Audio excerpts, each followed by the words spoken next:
Welcome back to the Ambitious Life podcast. I'm your host, Dusty DeGroff. I'm so excited to be back at it, sharing these awesome stories with you on a weekly basis.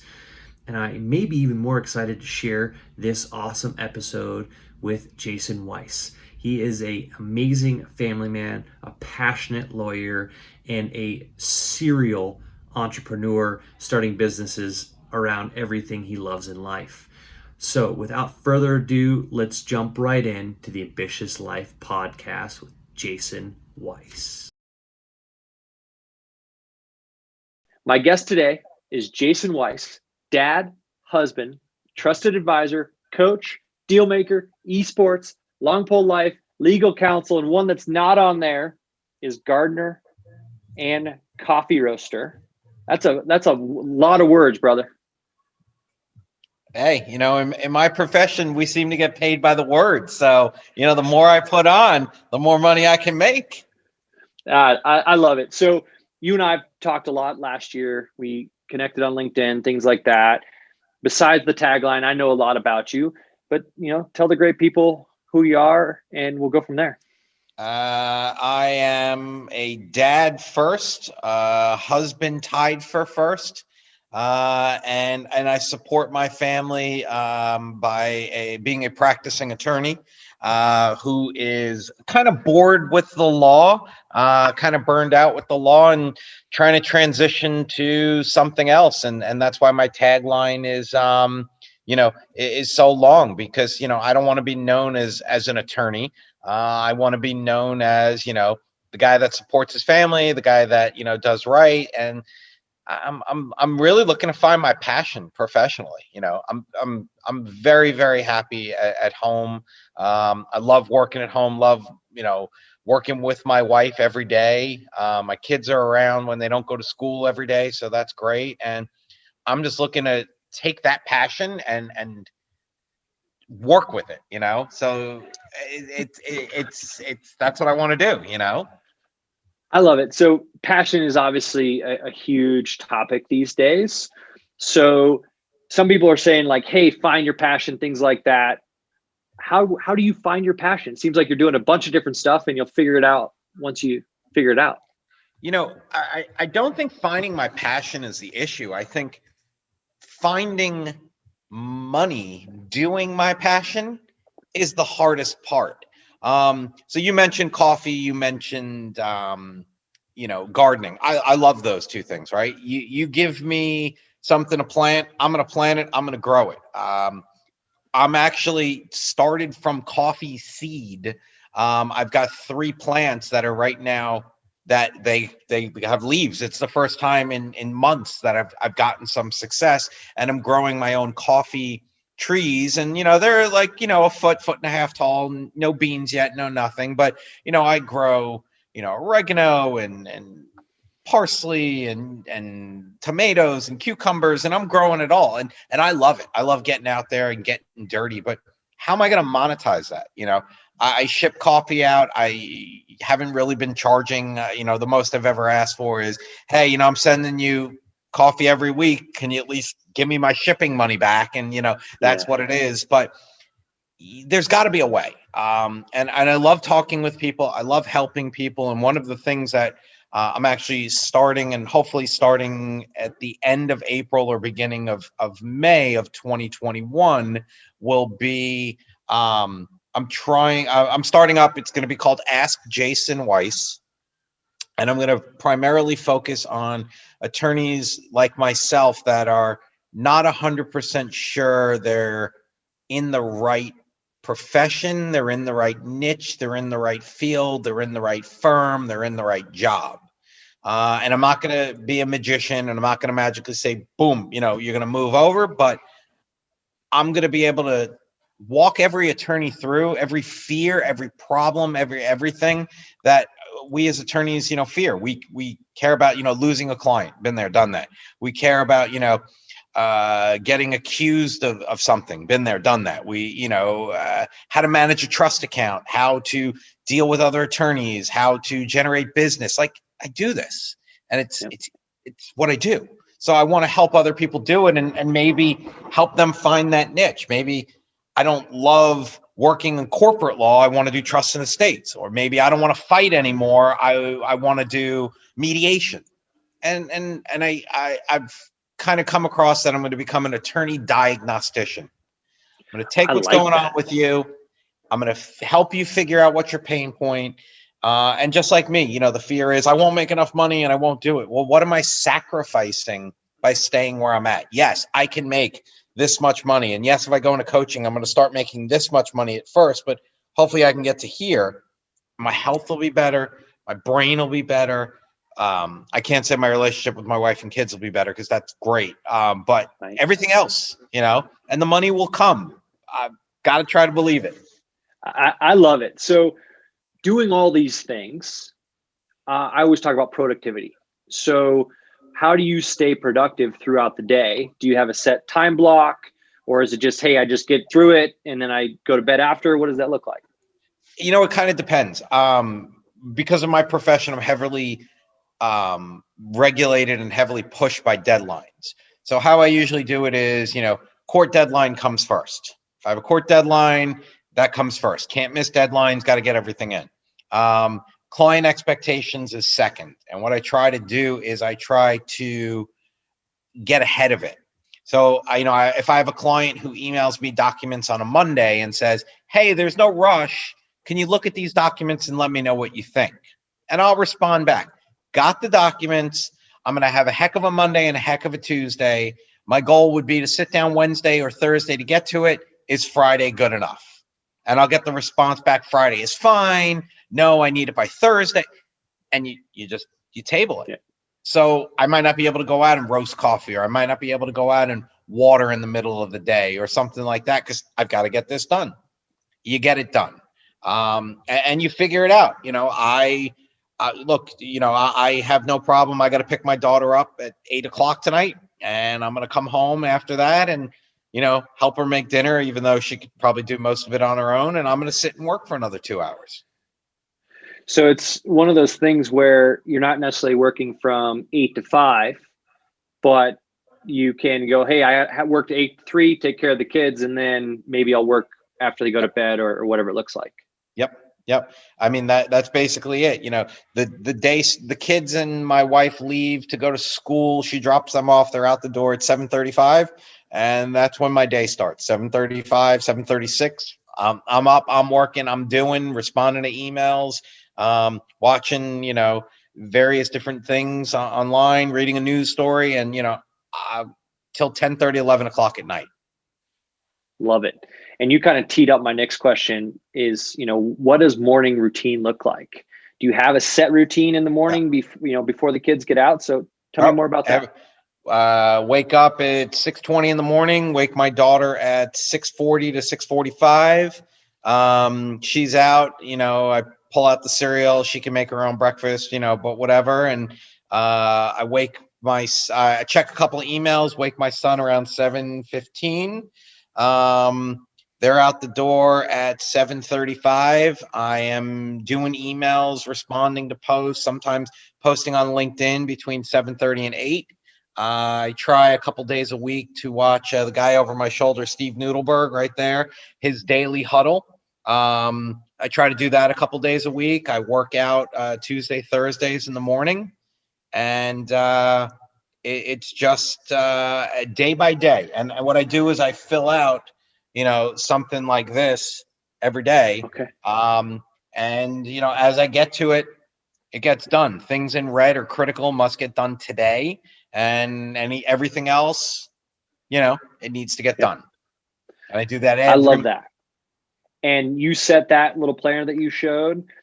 Is that the night before, or you do that first thing kind of at that 7:30 time slot when you start filling out your schedule? The night before, when my brain is done, I sit and I go through emails that I've missed or all of that, and I'll keep them as new so I know to look at it with fresh eyes in the morning. And I just go through the calendar on the computer, and anything on the computer, I make sure is on this, and just run with it. And like I said, the red pen I have sitting here somewhere, but the red pen must get done that day because it's a deadline or it's critical. And then everything else, I try to do it. And I also have a second, I'm real anal retentive. I have a second one like this. Yeah. And it breaks it up into the time period. So it's who I'm meeting with and all of that. And I have it all there. Hey, being as busy as you are, having those different fail safes and schedules, I think are really good. I use a lot more digital calendars. I have, my work, and then I also have my networking, just because those are two different calendars just for Zoom meetings and things like that. And again, you just got to keep it on track in your own way. So I love that. So what about mindfulness practice? Do you have any meditation or anything along those lines? I've spoken to a couple people that are mutual friends of ours, and they keep pushing the mediation. That's where my brain's at. Meditation, and I really haven't gotten to it. I haven't gotten to that point yet. I will put on my headphones. I'll walk out into the garden, usually around 5:00, 5:30 on a daily basis. Look around, see what's going on, start filling up the watering cans for the trees at the end of the property that the hose doesn't reach. And then I water the garden. It takes me about a half hour. And that's my downtime, barefoot in the grass, and just, being one with nature, and not taking phone calls, and, not doing anything. And sometimes I'm lucky and my wife will join me and help, or my daughter will, or my son will, but most of the time it's just by myself. So I think too many times people go, hey, you need to be meditative.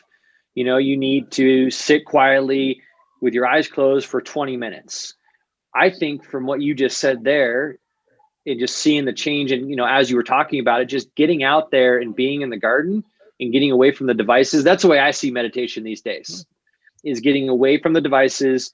And if you can, close your eyes, because we have so much eye fatigue these days. That's where I've found, for me, even today, I was just going.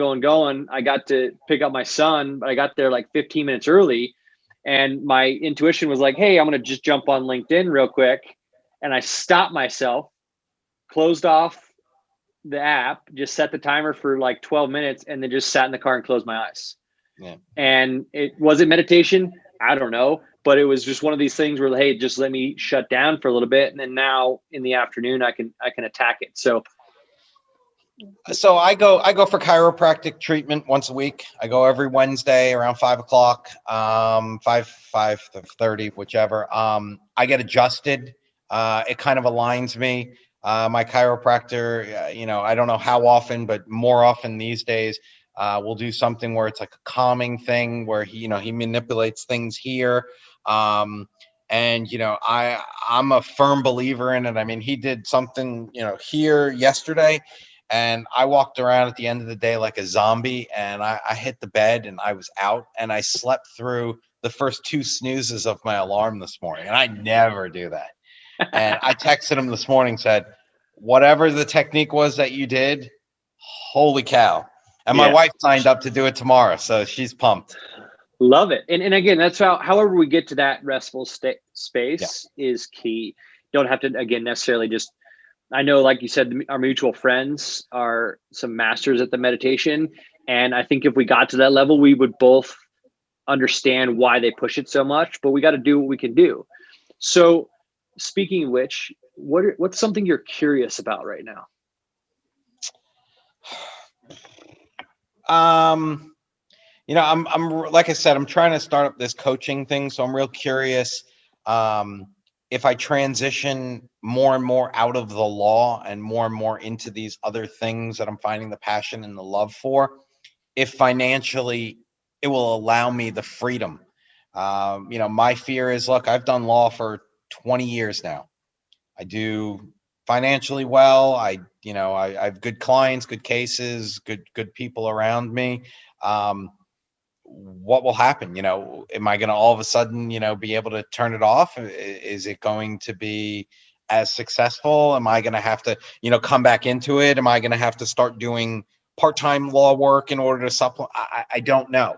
So, I'm kind of letting the universe run its course, but at the same time, I'm still working, 10 plus hours a day doing law to make sure, the mortgage is paid and the rent, the building is paid and tuition is paid and all that kind of stuff. So I can't just kind of throw my hands up and say the universe will take care of me. It's kind of like, I got to make sure I take care of my family, and maybe the universe will help me. That's the way I see it, is that the universe, you're doing this thing and eventually the universe is going to say, hey, it's time to go the other direction. And you'll know when it's right. And some people, I'm not one of those, even though I did it about 3 years ago when I changed careers. But again, it was like everything lined up and it was just time to do it. So that's the way I see it, is I can't just, hey, I'm done, I'm going to do something else. I work on it. And then eventually it's like, okay, the timing's right. Well, I have a monthly must, is what I call it, or a yearly must, or a weekly must. I mean, depending on the person. I have a monthly must. I must make X amount of dollars every single month in order to cover my expenses. I'm not talking, going ahead and saving for, a cruise, or going ahead and, going for a fancy dinner with my wife or something like that. I'm talking the necessities, pay the mortgage, pay the cell phone bills, pay tuition at school. So I have to get to that number. How I get to that number, I'm hoping less and less law and more of everything else. I mean, heck, if someone said to me, I need 60 pounds of coffee, and I say, great, it's $11 a pound or $12 a pound, whatever I'm going to be charging, and I make that money, well, that's that much less I got to make that month. And great, it's 2 hours of law that I don't have to do anymore, or whatever it is. So there's a balance. I mean, look, I've worked with coaches, and I've interviewed coaches, and I've spoke with coaches, and they're like, just trust the universe, it'll guide you. And I'm like, who's going to pay my mortgage? Oh, don't worry. I'm like, don't worry. No. I've got a little bit of a safety net, but I really don't want to get into that. It's, yeah. So yes, I'm trusting the universe to help me get out, but I don't trust the universe enough to just say, I'm closing my practice May 1st, I'm done.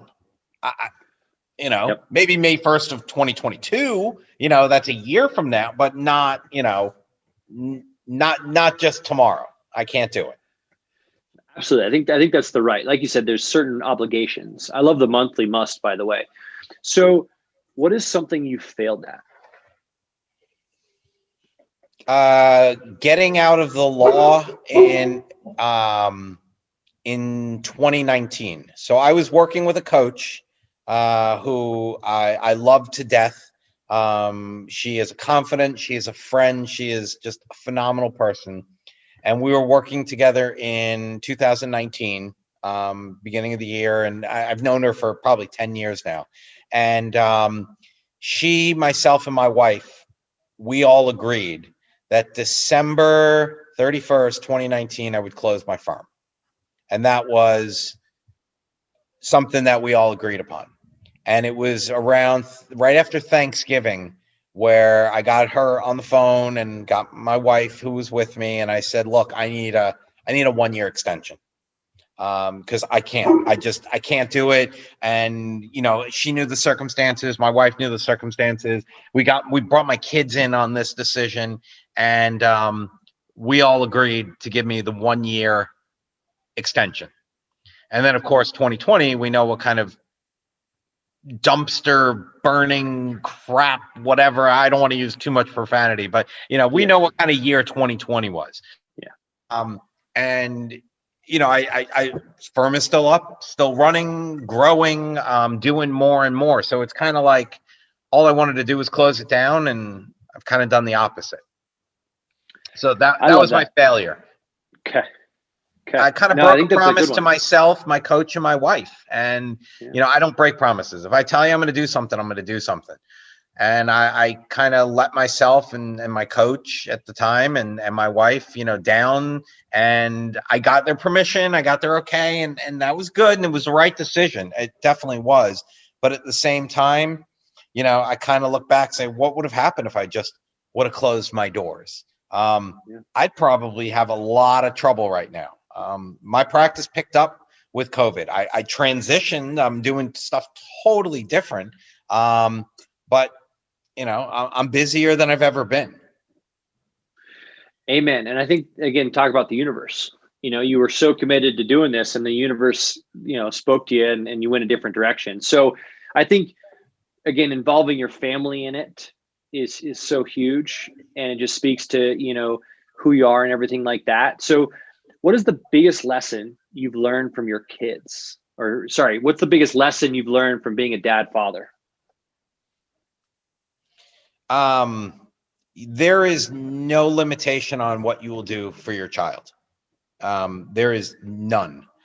I'm the squeamish type. I'm not into blood. I'm not into guts. And my son comes in and he's bleeding, or he got hit in the face and a tooth was dangling, and dad mode just kicked in, and it's take care of that, or pick up my daughter and rush her inside and clean the cut. You put all that fear aside. I mean, I hate roller coasters. Not a roller coaster guy.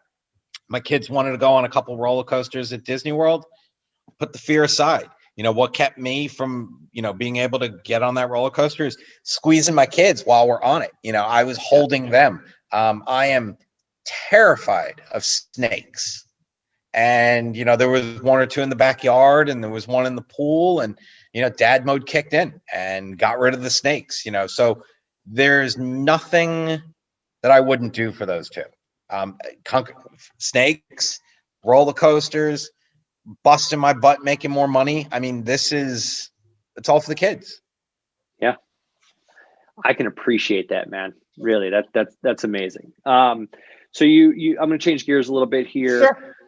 You mentioned workouts, Tuesday, Thursdays. I believe when we first started talking, you weren't working out about a year ago. Yep. So what does the workout routine look like, and has it changed over the year? No, it's basically stayed the same about a year. So my wife worked out with a trainer. She's been working out with a trainer for quite some time. And he was coming here, working out with her, doing stuff. And, one day she just said to me, come on out, walk away from the computer for a little bit. And I did. And I started, doing a little bit here and there and doing that. And it felt good. I mean, I was starting to feel strong. I was starting to feel more and more and more and more. And, I was walking and power walking, and I just started working out. And, I was hoping it was going to help me lose weight. It didn't. I'm not going to lie.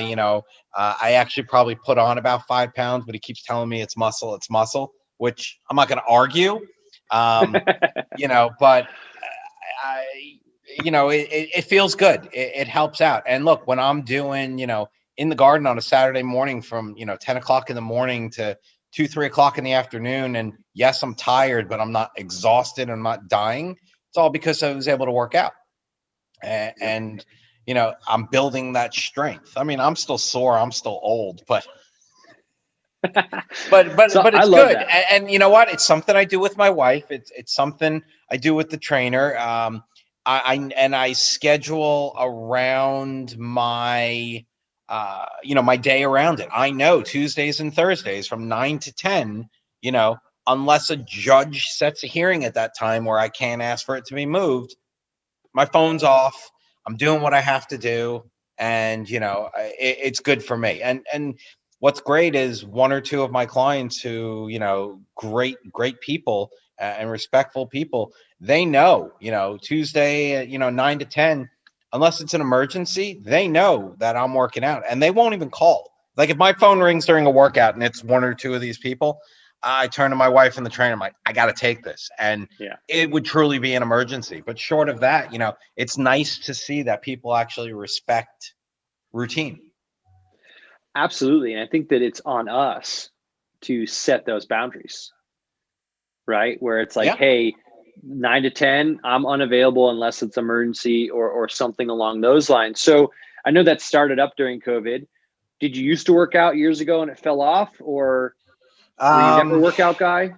I worked out all through high school because I played sports, and then I worked out through my first couple of years of college. I met my wife in college, and it was much more fun hanging out with my girlfriend, who's now my wife at the time, than going to the gym and working out. So priorities were to spend every waking minute with her as opposed to going to the gym. So, Yeah. and then law Love school, there was no time for working out. Forget about it. And then right out of law school, I just started working 12, 13, 14-hour days, and there was never time for a workout. And when my daughter was born, I was as heavy as I'd ever been in my life, and I hated the way I looked, and I just started, walking every day. And that got me back into shape, and I changed my diet a little bit, and I'm like, all right, that's good enough. And I walk on the phone, I pace, and I think that's been the negative of COVID for me. I used to put my headphones on and do an hour's worth of phone calls, and I would walk the entire complex and my parking lot and just walk and walk and walk and walk. And now everything is, I sit here and Zoom. I had to go buy a new chair. I needed something more comfortable. And I think that was kind of a follow-up question I had about, okay, hey, you're doing Tuesday, Thursday workouts, and then you're doing the gardening and you're not doing the walking, so that you're not doing anything else right now as far as getting up and moving. I mean, why don't you get up and walk around the house? I do. I mean, I get up. I can't sit for more than 20 or 30 minutes at a time. I get up, I walk around the house. But I mean, I used to do like a good 30, 45-minute walk. Like I would save phone calls for people that I liked speaking on my cell phone with, or I didn't care about giving my cell phone number out, and I would back them all up. So I would speak to, Mary, and then I would call, Steve, and then I would call Jane, and then I would call, and I would just back them all up. And until I got the phone calls done, I just kept walking, and I'd lose track of time. It could be an hour, but then I got all the phone calls done. So it was okay. Yeah. Yeah. No, I can really appreciate that. So you mentioned, hey, I'm working out with the trainer 2 days a week. I didn't lose really much weight. Yeah. But I always say you can't exercise your way out of a bad diet. So what does your overall diet look like? Oh, you don't want to know. But breakfast. Huh? Yeah. No, I mean, the problem is that it's not bad. It's just not good. I'm not a candy, junk food type person. Like on a Saturday night, we'll do Chick-fil-A for dinner. Or we'll do, ribs and wings and fries, that type of stuff. But, right before we got on, I was checking my teeth because, I was eating quinoa, corn, black beans, and onions. I mean, so that was my dinner tonight, with a little bit of salad on the side and some chicken. Breakfast every day is some sort of breakfast bar, somewhere around the 100 to 140 calories, and a Red Bull. I usually go through a thing of water, then I'll hit a Celsius a couple hours later. And that's about it till dinner time. And then I have, pretty healthy dinner, I'd say 5 days a week. Okay. And sorry, what do you do for lunch? Celsius. What's Celsius? It's an energy drink. Stuff is great. Hey, no, I'm laughing because the coffee guy, the coffee roaster. Celsius. Okay, perfect. So really, you don't eat lunch? No. Okay. And that makes sense on why I didn't miss it. You just have an energy drink. So, but the coffee roasting guy doesn't drink coffee? How many drug dealers do you know that use their own products? Fair enough. Well, I don't know many drug dealers, but okay. I that makes sense. I did criminal law for a while, so No, I enjoy coffee. I can't. I don't like it black. I would want to add, sweetener and creamer to it. I have a lactose sensitivity, so I try to steer clear of it. But like pre-COVID, my wife and I, we used to always do cappuccino Fridays or Starbucks Fridays. Every Friday it was she would stop on her way into the office and pick us up, whatever. So we started that up again. We're doing coffee Fridays. We're having windows installed at our house, and they watched me roasting and grinding and doing all this. And I said to them, hey, we do coffee Fridays, so if you guys are here between 8 and 8:30, there'll be plenty of coffee for you. And they're like, so I'm going to have to make a couple pots. Yeah, no, I love that. And so I started drinking coffee back in college, and, I was going for fitness and everything like that. And so I kind of made a rule, like, if I'm going to drink coffee, I need to enjoy it black. If I don't enjoy it black, then I'm not going to start drinking it. And so that's how I started. And I love the taste of it. And I love, especially the beans that you sent me. I love the medium roast. And there's just more flavor than the dark roast, even though I bounce back and forth. Yeah. Now, I always joke that the waitresses never think it's funny when I'm out at breakfast with the family where I go, let's get crazy. I'll have some cream, so I'll put some cream in it every once in a while. I do get a cappuccino just because I like that. Or, so again, adding those other stuff is once far and few between because I do drink coffee every day. I don't want all the extra stuff. So I get it, man. Right. And I don't I find it, and I drink these energy drinks and I drink, at least 2 a day. I used to be up at 3, so I've tabled that, and soda's down, and I only drink Coke Zero. I mean, that's it. Yeah. But I find the coffee kind of dehydrates me more than the energy drinks. I find myself, if I have a cup of coffee, A, I'm tasting it all day, and B, I'm constantly like, I need a drink. I need more water. Sometimes it's tough. I had on Tuesday, I had a deposition that started at 10 o'clock in the morning and lasted till 4 o'clock in the afternoon. I couldn't ask for a bathroom break every 30 minutes. Yeah, no. I hear you there. One of my favorite questions to ask is, what is a food that you will always eat off of your kids' plate? So kids don't always eat all their food. So what is one thing, if you see that they left it there, that you'll eat for them? French fries. French fries. So any kind of special French fry or any French fry? French fries that look good. I like them. Sometimes I like them burned. Sometimes I like them undercooked. We go to this local wings place that they make curly fries, in-house. And sometimes they'll send it to us. It's not completely cooked through. And my daughter will leave that. I'm like, so I take that. That's something I'll always take, the French fries. I love it. And like I said, that's just a fun question to ask us dads, because there's always something. What's yours? What's mine? Yeah. Pizza crust. Mmm. Fries are good. Don't get me wrong. But my son knows that, he'll eat like a couple pieces, and then the third piece he'll go, "Hey Dad, I saved some crust for you." Yeah. So that's the one for me, that whatever reason, I just always grew up eating crust. Sometimes I'll even eat the crust first, just because I like the crust better. Yeah. So how do you eat your pizza? Do you fold it or do you eat it? Fold it. Okay. A New Yorker, baby. We fold our pizza and that's how we eat it.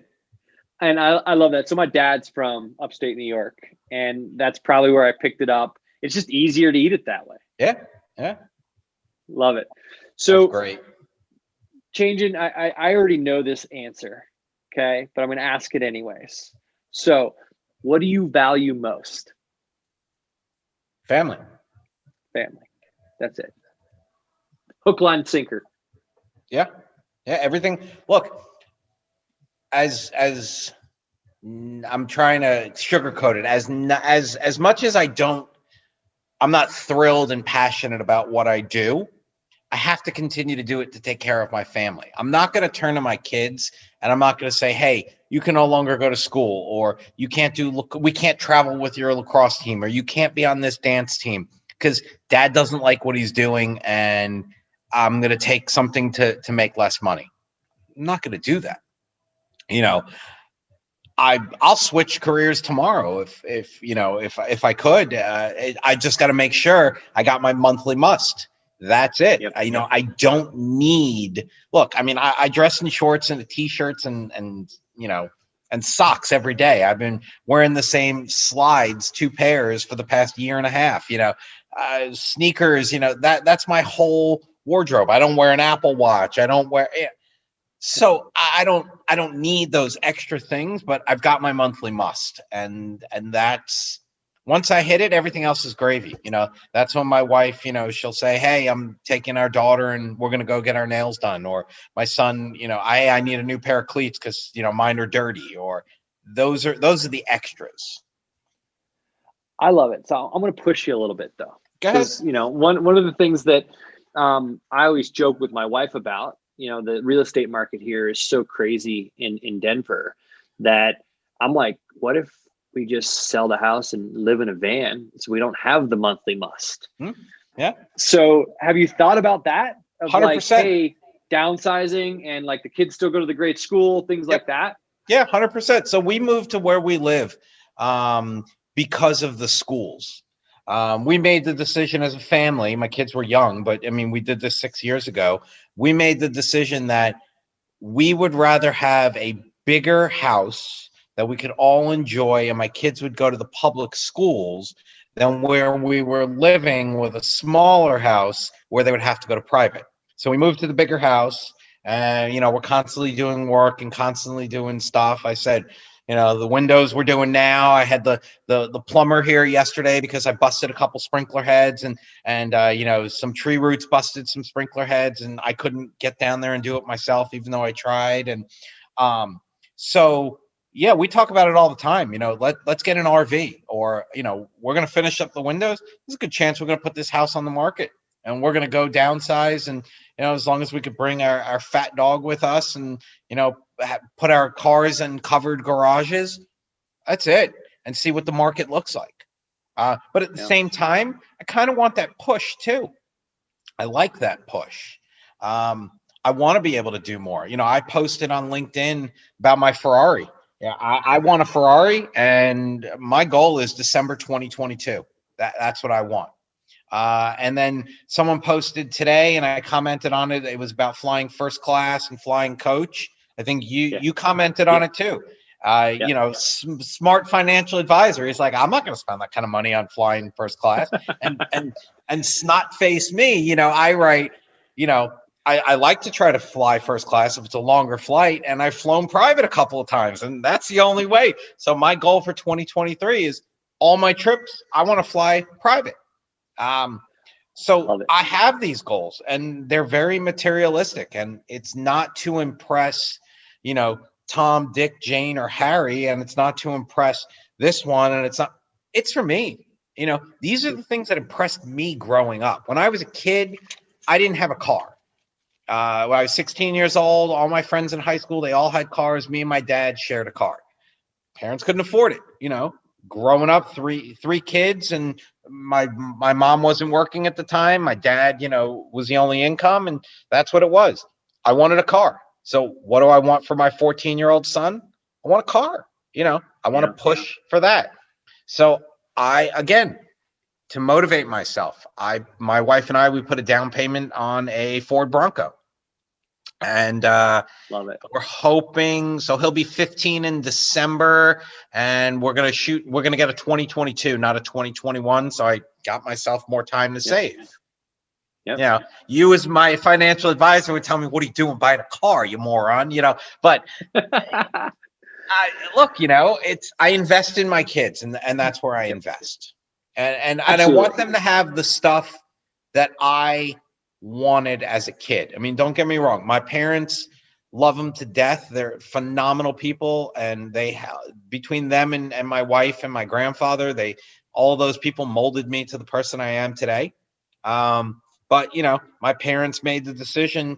It was more important for my mom to take care of us and to make sure we did right and get into good colleges and good schools and be on the right track than, for their 16-year-old son to be driving around in a car. And, at the time when I was 16, it was kind of bummed that I wasn't able to have my own car, but anywhere I wanted to go, there was always a car around, and, friends would take me. But I kind of, I want that for my son. So I love where you're coming from with that, though. It's not that, like you said, I'm not doing this to impress anybody or anything like that. It's, I could see where you're like, well, if I had a smaller mortgage payment, would I work as hard? And so you'd rather go, hey, here's my monthly must. And yes, I want to change, careers or do something different, but that needs to meet my monthly must so that then again, it's going to be motivational. I love that. Look, when I graduated from law school, all I wanted to do was make six figures. That was my goal, right? And I came out of law school, and my first job, I went to insurance defense law, and my wife, as a third-year teacher, was making more money than me. Okay. I went and I interviewed and I got a job, and overnight I doubled my salary. Literally overnight. I went from, making less than a teacher to, still not at six figures, but close. And after my first raise and bonus, I hit the six figures mark. And I was like, I did it. I hit six figures. I did what I wanted to do. I went out and I leased the Lexus IS, the 350. That was the hot car at the time. And I was like, well, heck, I got the Lexus and we bought a house, and now I need more. I got to get to like 125, 130. And I did it. And then we leased my wife an Audi. So now we're both driving nice cars, and we got two dogs, and we started doing this, and we started taking little trips, and we started cruising. And it's like, wait, now 125 doesn't work. I got to get to 150. And then it kept growing and growing and growing and growing. And now it's, I got to earn $1 million a year. No, I wish. But, Yeah. but you understand. So as you hit your goals, the mark keeps moving. And I think that's natural. I think that's progression. I think that's great. And I kind of need that motivation. That's how everything is for me. Look, I'm going to work my butt off for the next 2 weeks so I can enjoy, a 3-day weekend. I'm going to work my butt off for the next month so that, when I go away this summer, I can enjoy my time. You got to have it, Yep. And so you answered one of the questions without knowing it. And I'm going to put a title to what you just said. And you fall into the camp, and correct me if I'm wrong, but you fall into the camp of, instead of living within your means, you want to expand your means. Would you agree with Correct. that? 100%. I live within my means. Look, my mortgage payment isn't crazy. My car payments aren't crazy. My wardrobe is much to be desired, as I've been told, the shorts and a t-shirt. But I want to expand my means. You're 100% correct. I want to be able to, get my son that car, get my daughter that car, do that family trip. So I do everything for that monthly must. And then everything else goes into what I consider my fun, my excess, my let's do it, I love it. And that's where I'm laughing over here, because you're saying, hey, this is what I want to do for my son when he turns 16. And I'm going to see if I can make one of my cars last for him to, in 8 years, so that he can drive it. I think we're going to have electric cars by then. But that's, again, I love how the different mentalities and things like that. And again, it's a challenge. To your point, It's like, hey, this is what I want to do. Let's see if it happens. So right. And you know what? I put that deposit down on the car, and thankfully it's not, it's not crazy money. And if I decide I can't do it and whatever, then, I lose that money. It's not the money that I'll lose and, oh my God, I'm not going to make my mortgage payment because I lost this money, but it's enough that that'll be a disappointment. I couldn't achieve the car. Now, a side note, my wife really, really wants this Ford Bronco. That's what she wants. So, she'll be driving it and her lease will be up. So maybe it'll be hers. There's the motivation. And they'll share it. But, again, I don't own a car. We lease 2 cars. So at the end of 2 years, I'm going to turn the cars in. Maybe all of a sudden I'm working at home all day, every day, and only doing coaching, and I'm on the phone, and he and I share the car. Well, heck, that saves me a ton of money. Yes, so it does. And I'm always, I'm always planning for what's next. It would be great to do this. It would be great to do that. And I daydream all the time. Oh man, how great would it be that I don't have to go into the office anymore, and I'm coaching and I'm doing, oh man, that would be so great. And then I'm like, it's never going to happen. All right, let me get back to work. Well, you just got to make it happen. I'm trying. No, absolutely. And so, last few questions here. We'll wrap it up. This has been so much fun and everything like that. Awesome. So what is your top financial goal for 2021? A loaded question. I'd love to do a lot more than my monthly must, not doing the law. There is a number, that I know that, I'm going to keep to myself. Yeah, absolutely. But it's my monthly must times 1.5 basically.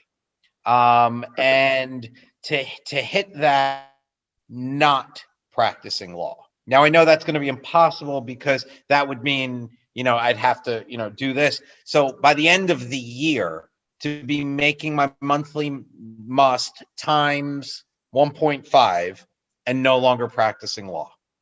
Yeah, I think that's great.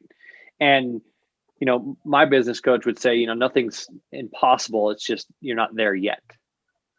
Oh, I know. And I have a couple of coaches. I mean, I'm fortunate enough where I've got, I've got one or two mutual friends. I'm speaking with somebody now. I always have, the coach that I've been working with for years and years and years. And so I need that because I don't want my wife to continue to hear the same, crap out of my mouth. Oh, I hate the law. And go talk to somebody else. I don't want to hear it. Just exactly. I'm sure she appreciates it. So she does. Look, she's my best friend. She literally, you can't see it. There's a chair here, but one chair over is where she sits, and we sit here all day long, together. So she must love me. I must, must be doing something right. Yeah, right. So one of the other questions that I love asking is kind of, common myths that you grew up thinking that then now being an adult, you look back and go, that was a silly myth. So a lot of times people answer, like, hey, I shouldn't have credit cards or whatever. So what's a common myth that you're like, that was silly? I'm not going to say it's a common myth, but I'll tell you the true story. I remember I was living in New York, and we pulled up to the tennis club that my uncle was a member of. And we pull up, and there was a gorgeous Mercedes and a really hot looking car that I didn't know what it was.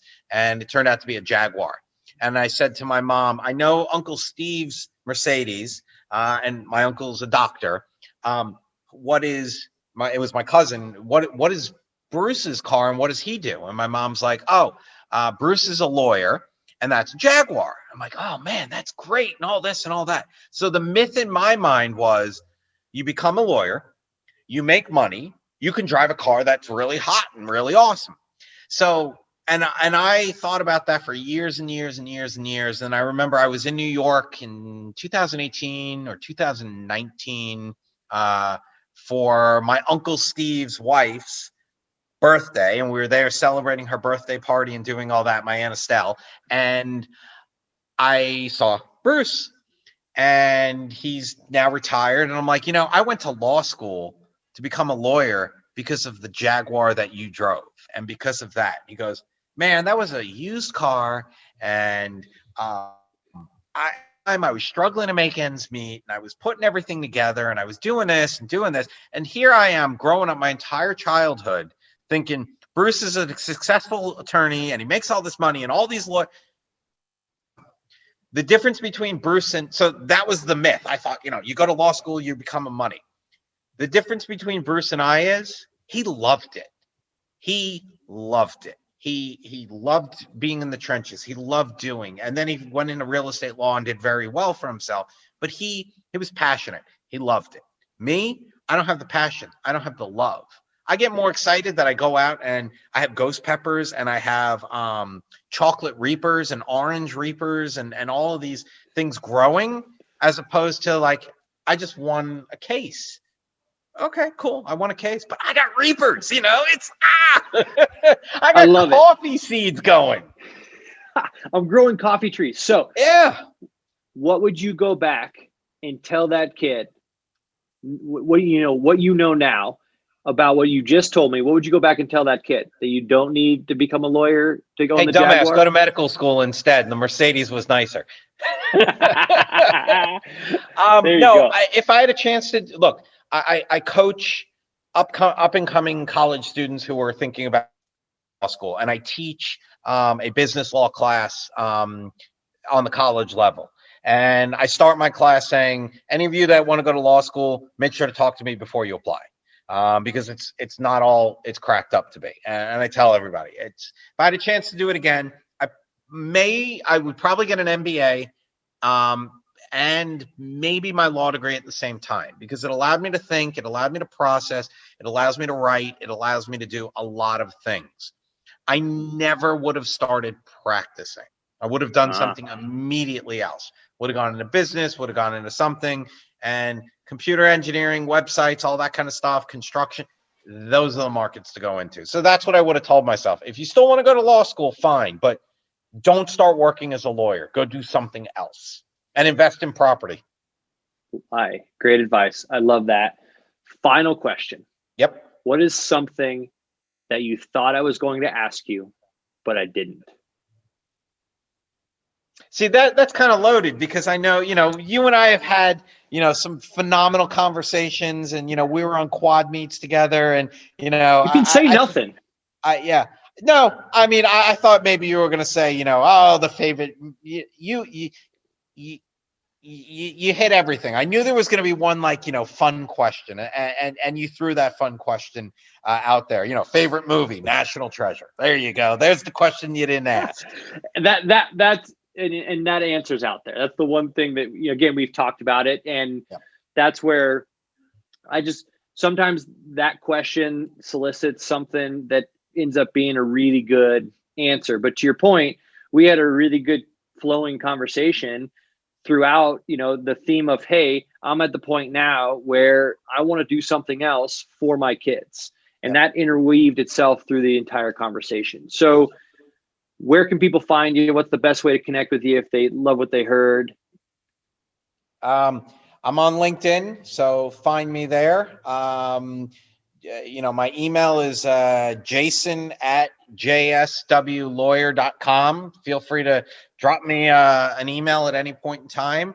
All things go in the right direction. Hopefully by May 1st, 2021, I will have askjasonweiss.com up and running, and it'll be, you can ask me any types of stuff. Hey, where do you get your coffee seeds from? Hey, can you ship it to me? Hey, I got a legal question.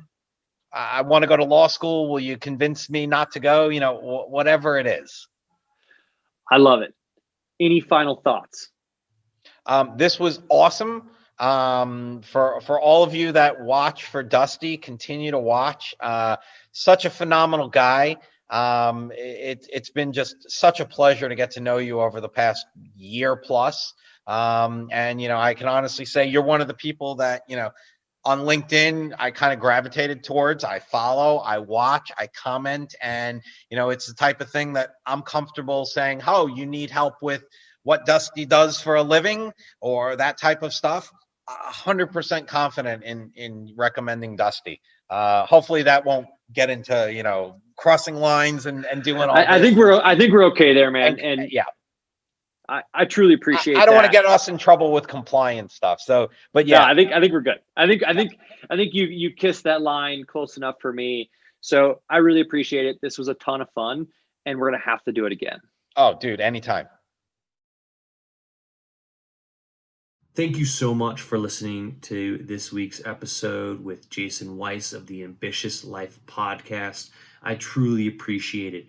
If this is something that has resonated with you, I would really appreciate you sharing this with your loved ones, as well as leaving a rating, because that allows us to share these awesome stories with more people like you. Again, thank you so much, and see you next time.